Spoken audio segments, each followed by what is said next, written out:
এই শুন অধম্য অকৃতজ্ঞ, এই শুনে যা মূর্খরা অশিক্ষিত গন্ডা, মাথায় গোবর ভরা চোরের দল, চাটে শুধু দাদাবাবুদের মুতের নল। তোর মাথায় গিলু নেই আগে বলবি না, আমাকে তোকে সৃষ্টির রিজিক দাতা মালিক দিয়েছে দুটো হাত, দিয়েছে দুটো পা, দিয়েছে একটি মাইন্ডসেট। সেই বুদ্ধি কাজে লাগিয়ে আমি কর্ম করে খাই, আমার কর্মতে ঝরে শ্রমের ঘাম। আমি কেন অন্য নেতা অন্য দলের চাটিতে যাব পা? আমি চাটিতে জানি তাই তো চাটি, আমাকে চাটা লাগবেই। আমাকে তো আল্লাহ দিয়েছে যথেষ্ট পরিমাণে এক হিম্মত, আমি কেন সেই হিম্মত সাহসের সাথে যোগান দেই না ওই অকৃতজ্ঞের দল?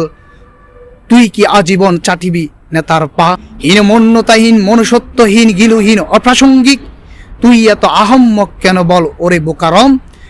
তুই কেন চাটতে হবে নেতার পা? ব্রিটিশরা যাবার সময় মাথায় ঢুকিয়ে দিয়েছিল লুবি থাকার মাইন্ডসেট। কিভাবে করতে হবে চুরি, কিভাবে করতে হবে গোলামি, কিভাবে হতে হয় গরিব, কিভাবে হাত বাড়াতে হয় ভিক্ষের দুহাত।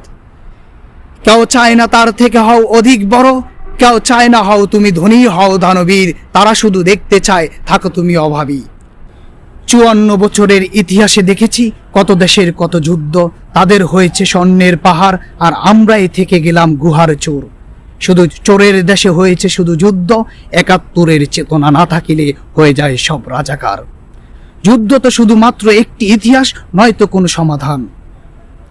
এক গাদ্দারকে ভাগিয়েছিলাম, উপহার হিসেবে পেল আরেক নরপশু।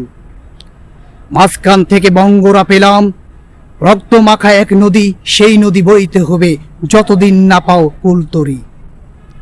তাই তো আজ আমার দেশের এই দুর্দশা, কি করবি রে বল ওরে বঙ্গ? আজীবন কি থাকিবি এমন? তোর কি চাস না একটু হক পরিবর্তন? তোর মাথায় কি ঢুকে না পরিবর্তন?